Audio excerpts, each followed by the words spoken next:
Reciban un cordial saludo, estimados estudiantes. Continuamos estudiando un nuevo tema. En este es los climas del mundo.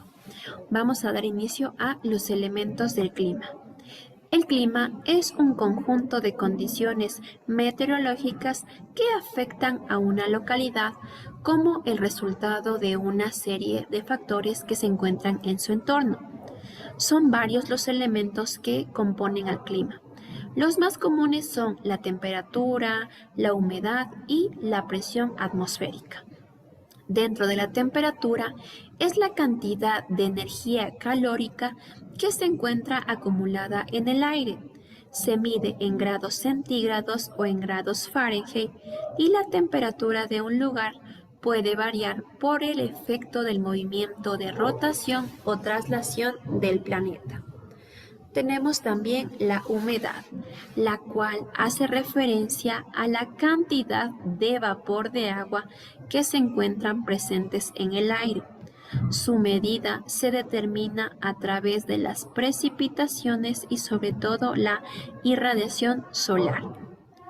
Después tenemos la presión atmosférica, la cual es la fuerza ejercida por la atmósfera sobre la superficie terrestre.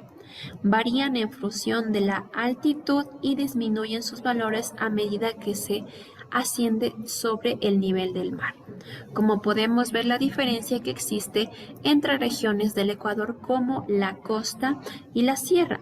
Mientras más se asciende a nivel del mar, existe una temperatura mayor a la cual se encuentra diferente con lo que es la ciudad de Quito, debido a que Quito tiene una mayor altitud. Continuamos con los factores climáticos. Los factores del clima son aquellos agentes que determinan los tipos de clima de una determinada región, modificando la temperatura, los niveles de humedad, la presión atmosférica. Los principales son la altitud, la circulación atmosférica, el relieve, las corrientes marinas y la altitud. También tenemos que, en primer punto, la altitud, la cual es la distancia que existe entre cualquier punto de la superficie terrestre hasta el ecuador. Cuanto más cerca se encuentre del lugar de la línea ecuatorial, menos variaciones tendrá el clima. Debido a la radiación solar, indicará la manera más directa sobre él. La latitud determina las zonas climáticas de la Tierra, así como las estaciones climáticas a medida que nos acercamos a los polos terrestres. Tenemos también la circulación atmosférica o vientos planetarios, los cuales son vientos que predominan en la Tierra por efecto del movimiento de la rotación y radiación solar. Estos vientos recorren grandes distancias y normalmente se mueven en la misma dirección. Los vientos planetarios predominantes son los vientos alisios, los vientos del oeste y los vientos polares. También tenemos el relieve, la cual influye sobre el clima como barrera natural de movimiento del aire.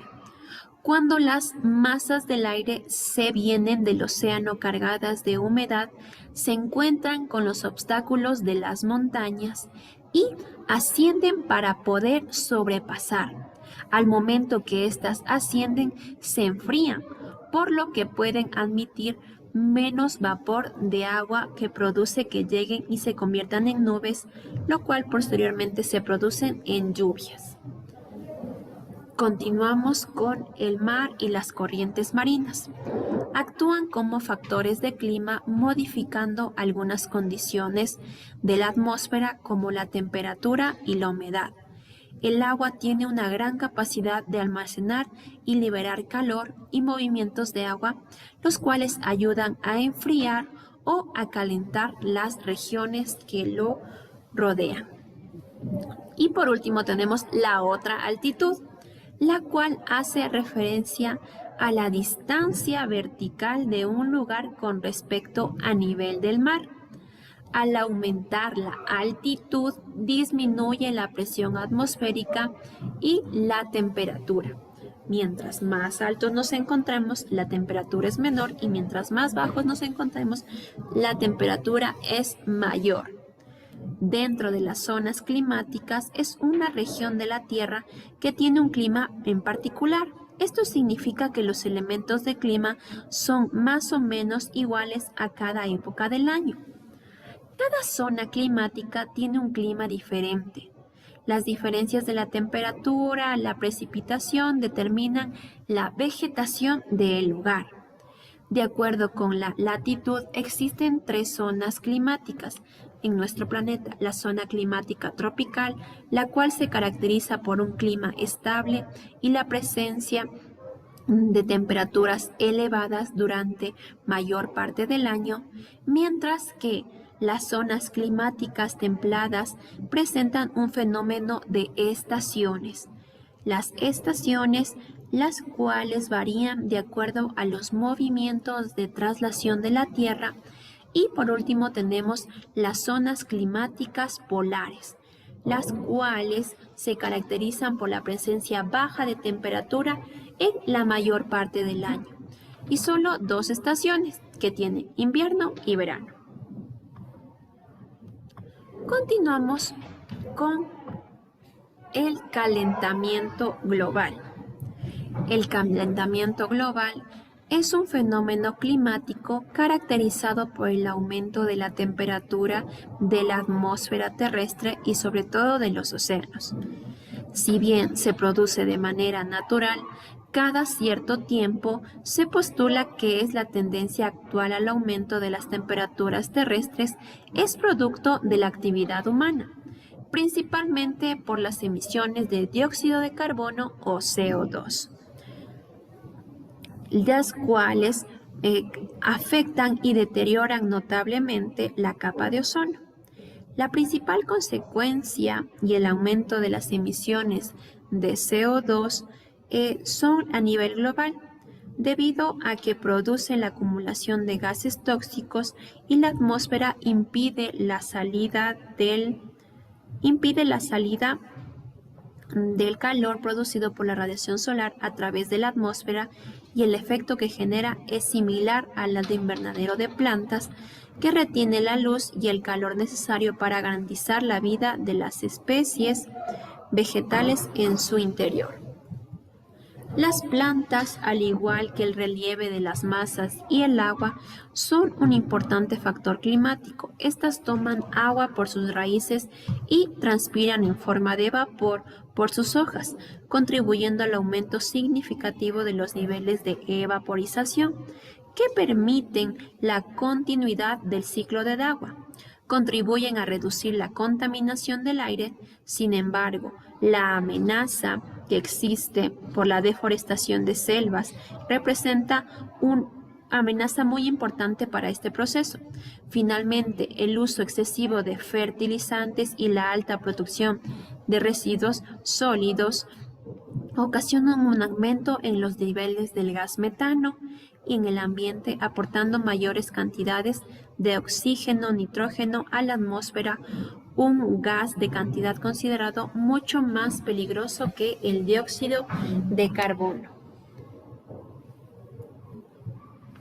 Las principales causas que nosotros podemos obtener, el problema se produce cuando el exceso de calor genera factores adversos que amenazan la vida sobre la Tierra, como el derretimiento de los polos. También existe el aumento del nivel del mar, los incendios forestales, las tormentas cada vez más intensas, la prolongación de enfermedades, cambio de ecosistemas, la desaparición de algunas especies de animales, entre otros. Las principales causas de estas amenazas son la excesiva actividad industrial, la quema de combustibles fósiles, le siguen haciendo la deforestación de selvas y bosques, el excesivo uso de fertilizantes, la producción de residuos sólidos. También entendemos la excesiva actividad industrial que se ha registrado a partir de la revolución industrial. Es para muchos la principal causa del calentamiento global. Se estima que debido a la producción de CO2 ha aumentado cerca del 20% en los últimos 30 años. La quema de combustibles fósiles como el carbón, el petróleo y el gas natural contribuyen a otra fuente muy importante de gases que hacen un efecto de invernadero, que atrapan el calor en las capas bajas de la atmósfera y deterioran la capa de ozono. Adicionalmente, afectan a los adversos como medio ambiente y la contaminación producida afecta a la salud de las personas, lo cual aumenta la enfermedad de casos respiratorios a nivel mundial. Eso es un poco de lo mucho que tenemos que estudiar sobre el calentamiento global. Como podemos ver, las acciones que nosotros realizamos tienen una consecuencia muy notable que hacen un efecto rebote, el cual, si nosotros tenemos malas acciones, el mismo nos va a afectar a nuestros problemas de salud con el tiempo. Eso ha sido todo por el día de hoy, estimados estudiantes. Espero que se encuentren bien. Hasta luego.